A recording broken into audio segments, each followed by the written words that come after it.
Chers auditeurs, bonjour. Bienvenue sur ma chaîne Margot raconte. J'espère que vous vous portez bien. Aujourd'hui, nous nous retrouvons pour une nouvelle histoire. Dans cette histoire, Aminata et sa grand-mère nous racontent l'histoire du mariage traditionnel de leur époque. Elle définit la famille, la fonction de celle-ci et le type d'union et sa structure. Nous allons découvrir le rôle des membres. Elle explique aussi la situation évolutive au sein des familles traditionnelles, modernes et contemporaines, des méfaits et des avantages. Je suis âgée de 16 ans, aînée de la famille. Mon petit frère Omar, de 14 ans, et le cadet d'après ma mère Ismaël, de 12 ans. Actuellement, je suis étudiante et je vis avec ma famille. Mes parents sont tous travailleurs. Ma grand-mère est née en 1927. Elle habitait dans un petit village à 50 km de la ville, donc de chez nous. Chaque fois que ma mère ou mon père n'a pas travaillé, il nous amenait chez ma grand-mère juste pour lui rendre visite. À notre arrivée, elle nous recevait à bras ouverts et nous embrassait fort et en nous collant contre sa poitrine. Ses bras nous enveloppaient le dos, son corps ridé et son dos courbé. Elle marchait avec un petit bateau. Elle portait des lunettes très épais que mon père lui avait données. Elle avait perdu tous ses dents. Pour causer avec elle, il fallait être attentif vis-à-vis de son articulation des mots. Ma mère lui avait acheté des dentiers, mais elle n'aimait pas les porter souvent. Elle nous donnait à manger, à boire. Dans quelques minutes, nous disparissions dans le jardin. Il y avait des fruits de toutes sortes. On a mangé à chacun à son goût. Des cerises, des goyaves, des cannes à sucre, des bananes mûres.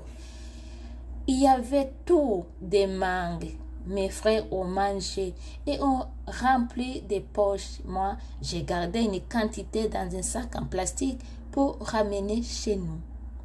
Au moment de rentrer, 2 fois, moi, je demandais à mes parents de rester. Et voilà, j'aimais passer la nuit avec elle. Elle me racontait des belles histoires.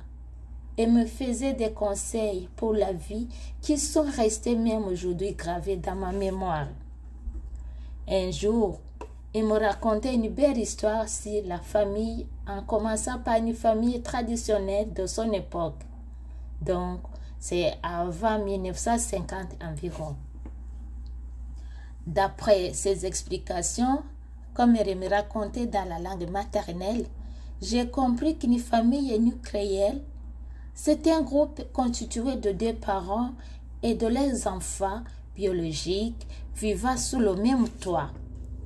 Et la famille homoparentale n'existait pas, c'est-à-dire une famille de 2 parents de même sexe et de leurs enfants.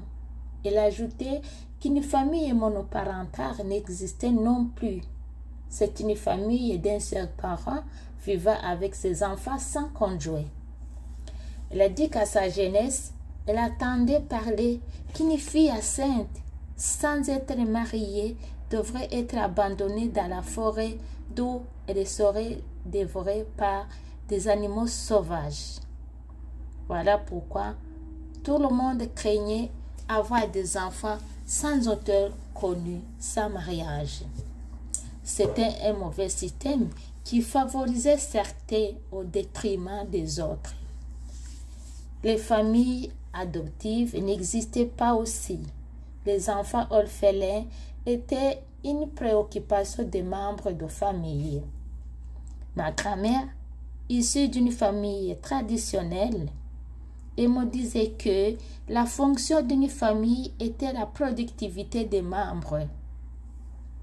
Le mariage coutumier ou religieux était obligatoire. La famille était biparentale, c'est-à-dire composée du père, de la mère et des enfants. Le rôle des membres était hiérarchisé. Le père avait une autorité absolue et est l'unique pourvoyeur. La mère était responsable des soins des enfants et des tâches domestiques. Les enfants étaient considérés comme des membres de famille qui apportent un soutien économique. Au fur des années 1960-1990, il y a eu un changement. Une famille moderne d'où la sécurité affecte les membres. Le mariage religieux ou civil est permis. La famille est biparentale ou monoparentale, en majorité la mère et les enfants. Concernant le rôle du père, son autorité est contestée. Il est pourvoyeur principal et la mère est responsable des enfants, des tâches domestiques. Elle est aussi pourvoyeuse de soutien. Ici, l'éducation des enfants est obligatoire. Les enfants sont épanouis et sont en sécurité. Aujourd'hui, en 1990 et en plus, c'est une famille contemporaine. C'est-à-dire, les membres de famille sont épanouis, une bonne communication entre les membres, les tâches sont bien partagées équitablement. On observe une entraide au sein des familles. Une famille chaleureuse et empathique, l'autonomie et l'épanouissement de chacun est favorisé. Le mariage religieux et civil est permis.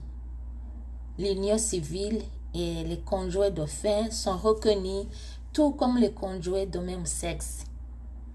La famille est biparentale, monoparentale, recomposée ou multigénérationnelle. Les rôles sont interchangeables. Les parents ont des responsabilités partagées comme pourvoyeurs et figurent l'autorité parentale.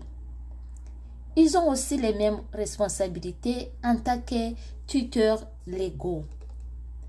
Les enfants sont plus autonomes et ont des droits.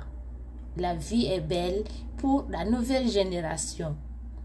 Une soirée, je lui ai demandé où est parti mon grand-père parce que depuis, je ne l'ai jamais vu. Avant de me répondre, elle a gardé le silence avec les yeux jetés et me dit ceci: les grandes douleurs sont muettes. Elle m'expliquait en fait que mon grand-père est décédé suite d'un accident de véhicule qui a fait une sortie de la route et il a ravi sa vie dans son jardin en train de récolter ses maïs. Elle me dit souvent: sois prudente ma fille, un véhicule n'est pas ton ami. Moindre erreur, il est prêt à t'arracher la vie ou celle des autres. Ainsi donc, tu dois retenir ceci, ma petite. Être parent, ce n'est seulement un titre. C'est une façon de vivre et d'assumer des responsabilités. Conjuguer des différentes dimensions d'être sérieux et bien jouer le rôle afin de préparer l'enfant à être un garçon ou une fille consciente et responsable. Voilà toute la responsabilité que mon mari m'a laissée pour les enfants. Le rôle principal des parents, c'est être sage et garantir la sécurité et la protection de leurs enfants. Les bienfaits des parents sont illimités que l'étendue du ciel. Ce proverbe marque à quel point un parent sacrifie pour le bien de son enfant. Voilà, à l'âge adulte ou bien à la vieillesse, les personnes âgées deviennent la première préoccupation des enfants. Ma grand-mère, très généreuse et travailleuse, mais elle devenait de plus en plus très faible physiquement, qu'elle ne pouvait même pas aller voir ses jardins comme d'habitude. Il fallait une assistance dans ses activités de la vie quotidienne. J'ai compris pourquoi dire que la vie est une courbe, ou d'autres disent que la vie est comme un serpent qui se mord la queue. J'ai beaucoup appris auprès d'elle, des contes, des devinettes. Elle m'a légué la médecine traditionnelle, beaucoup de proverbes en langue maternelle, différents modes de cuisson traditionnels, différentes cultures. Si jeunesse savait, si vieillesse pouvait, dit-on.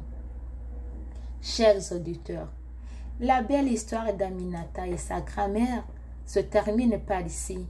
Si vous avez aimé, n'oubliez pas de liker ou de commenter et surtout de vous abonner pour ne rien manquer. Merci et bonne longévité.